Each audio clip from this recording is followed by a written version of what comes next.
ओम श्री परमात्मने नमः। इसके पिछले भाग में आप लोगों ने सुना था राजा प्रताप भान की कहानी भाग 6। आज सुनिए आप लोग राजा प्रताप भान की कहानी भाग 7।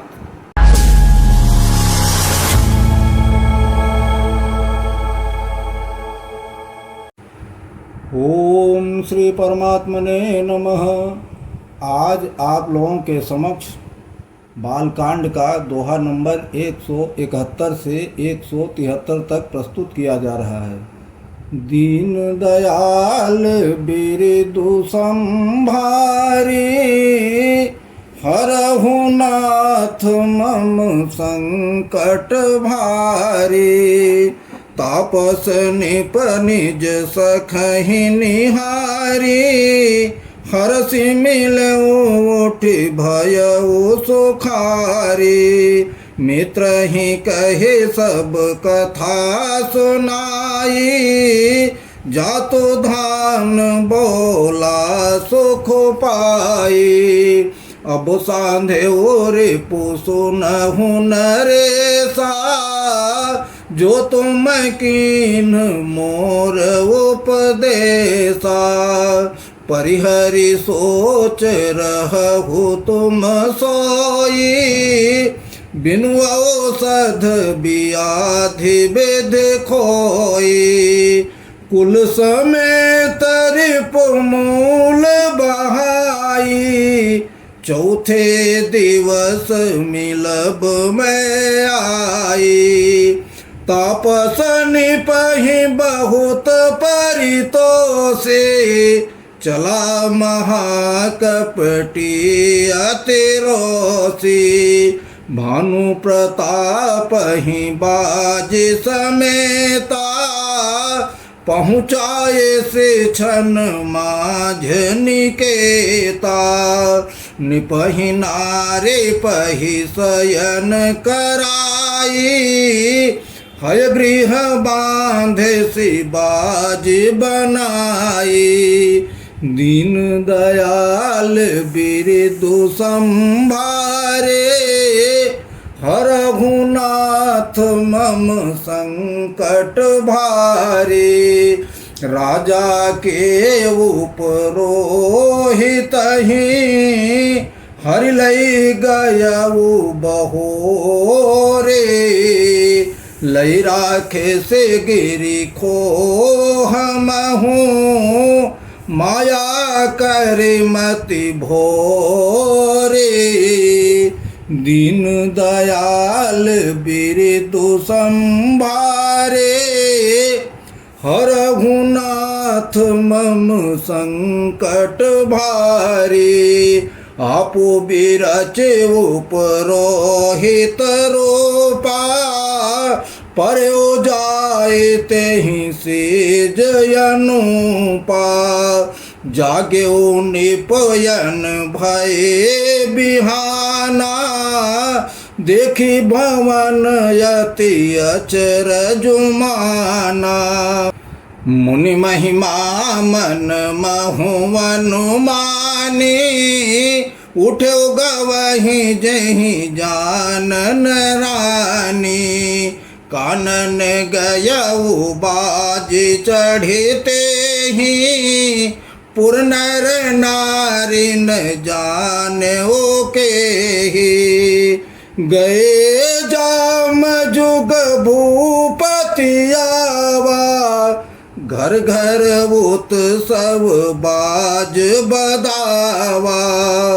उपरोहित ही देख जब राजा, चकित बिलोक सुमिरि सोए काजा। जुग समनि पहि गए दिन तीनी, कपटी मुनि पद रहमति लीनी। समय जानि उपरोहित आवा, निपहि मते सब कहि समुझावा। दीन दयाल बिरदु संभारी, हरहु नाथ मम संकट भारी।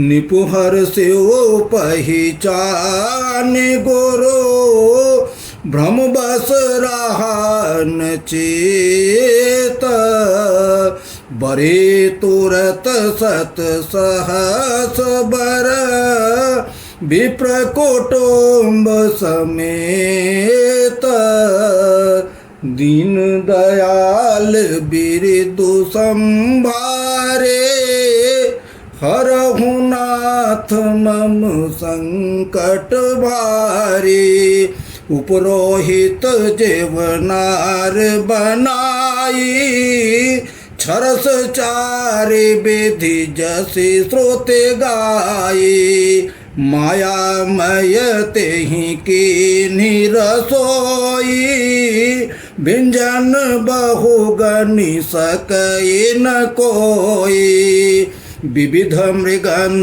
कर यामिस राधा तेहि महु विप्र मासु खल सांधा भोजन कहूँ सब विप्र बोलाए पद पखारे सादर बैठाए परुसन जब ही लाग मही पाला भय आकाश बानी तेहि काला विप्र वृंद उठी उठी गृह जाहू है बड़ी हानि अन्न जन खाहू भयउ रसोई भूसुर मासो सब द्विज उठे मानि बेश्वासो भूप विकल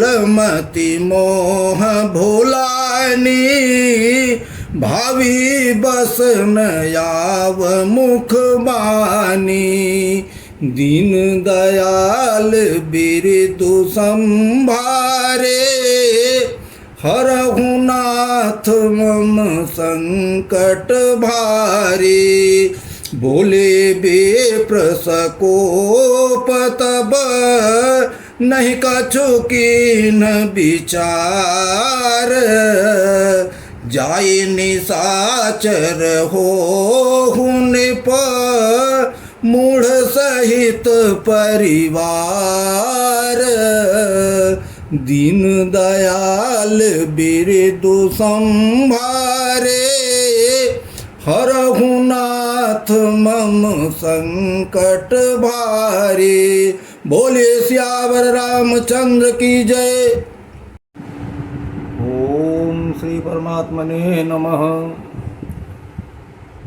गोस्वामी तुलसीदास जी द्वारा रचित इन चौपाइयों का अर्थ इस प्रकार है। गोस्वामी कहते हैं कि जब कपटी मुनि आया और राजा से मिला तो राजा प्रसन्न हो गए, क्योंकि मोह में फंसे थे। मोह में उनको कुछ पता तो था नहीं, सब फंसते चले जा रहे थे। और कपटी मुनि बोला कि हे राजन, जब आप सारा काम मेरे कहने के हिसाब से कर ही रहे हो तो समझ लो कि बिना दवा के ही सारा काम हो जाएगा, इसमें कोई दो राय नहीं है। आप बिल्कुल निश्चिंत रहो, सारे शत्रु को मैं उखाड़ फेंकूंगा और बिना दवा के ही काम हो जाएगा, आप निश्चिंत रहो बिल्कुल। और राजा को घोड़े सहित उनके घर पहुंचा दिया, राजा को रानी के बगल में लेटा दिया, घोड़ा अस्पताल में बांध दिया और उनके उपरोहित को उठा ले गया। राजा जब सवेरे उठे तो चकित हो गए, अपने घर में देखे, अपने रानी के बगल में लेटा देखे तो चकित हो गए। तो जल्दी जल्दी उठे कि रानी भी न जान पावे और कोई न जान पावे, उसी घोड़े पर सवार होकर चले गए वन में। 2 पहर बीत जाने के बाद जब तीसरा पहर हुआ तब आए तो नगर में पूरा उत्सव होने लगा। राजा आए, राजा आए, राजा आए, बधावा बजने लगा। और वो कपटी मुनि कहा था कि हम चौथे दिन आके मिलेंगे। अब राजा को 3 दिन उनको युगों के समान बीत रहा था, कितनी जल्दी आवे और कितनी जल्दी मुलाकात हो, कितनी जल्दी हमारा काम बने। राजा को तो यही केवल सवाल था। तो वो आया और राजा से मिला, संकेतों से सारी बातें बताया। बताने के बाद में राजा तो चाहते थे यही काम हो, तो कहा कि ठीक है, अब आप अपना काम शुरू करो। तो राजा ने तुरंत जो है 1 लाख ब्राह्मणों को निमंत्रण परिवार सहित दे दिए। ब्राह्मण लोग आए, ये रसोइया बन के खाना बनाने लगा। कितने प्रकार के व्यंजन बनाया था कि उसकी गिनती नहीं की जा सकती। बहुत तरह तरह के व्यंजन बनाया, और उसमें व्यंजन में क्या किया था कि पशुओं का मांस से पकाया था, उसमें ब्राह्मणों का भी मांस मिला दिया था। अब देखिए इसकी कहानी, उसमें ब्राह्मणों का ही मांस मिला दिया था। और जब ब्राह्मण लोग आए खाना खाने के लिए तो उनका आदर सहित चरण धोए, चरण धो के उनको बैठाए, आदर सहित बैठाए। और जब राजा परसने लगे भोजन, तो आकाशवाणी ऊपर से हुई। आकाशवाणी हुई कि हे ब्राह्मणों, उठो, ये भोजन मत करो, इसमें ब्राह्मणों का मांस मिला है, इससे बड़ी तुम्हारी हानि होगी। अब ब्राह्मण बहुत चिक्का हो गए कि ये क्या हो रहा है। तो ब्राह्मण तुरंत उठे, और उठने के बाद में बिना कोई विचार किए इसको कह दिया कि जाओ तुम राक्षस हो जाओ। अब ये परेशान कि मैं अब क्या करूं। ब्राह्मणों ने बिना विचार किए ही सब ऐसा बोल दिया है। तो इन चौपाइयों का अर्थ तो यहीं तक होता है। और मानस की चौपाइयाँ मैं आपको पीछे ही बता चुका हूँ कि जितनी भी चौपाई हैं एक एक मंत्र है। आप लोग अगर नहीं सुन पा रहे हो, नहीं कुछ कर पा रहे हो, तो मोबाइल चला के रख दो।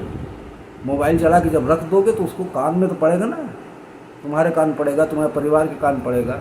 जो जो सुनेगा आपका हमेशा अच्छा ही होगा, अच्छा होता चला जाएगा। ये इतना विश्वास मान के चलिए। आप मोबाइल चला के घर में रख दीजिए और देखिए कि किस तरह का आपका वातावरण बदलता है। तो इन चौपाइयों का अर्थ तो यहीं तक होता है। इसके आगे जो चौपाई आएगी मैं आप लोगों को फिर से इसका वो उत्तर बताऊंगा। और तब तक के लिए जय श्री राम, राधे राधे। बोलिए सियावर रामचंद्र की जय, पवन सुत हनुमान की जय।